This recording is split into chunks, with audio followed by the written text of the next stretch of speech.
দেখেন ঝড় তুফানে গাছ ভাঙ্গা পড়ে গেছে,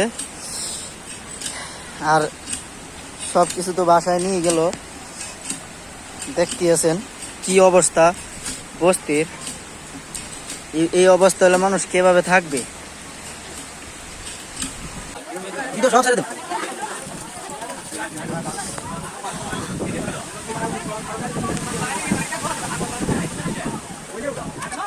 সকাল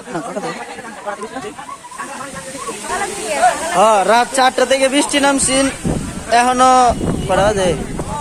5টা, এখন বাজে 5:30, এখনো বৃষ্টি থামে নাই। এই কারণে বৃষ্টির পানিতে সব ঘর বাড়ি ডুবে যাইতেছে। তাই মানুষ বাঁচার জন্য উপরে পানির উপর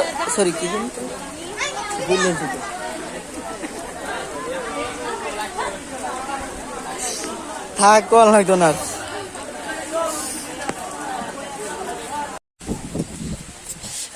অবস্থা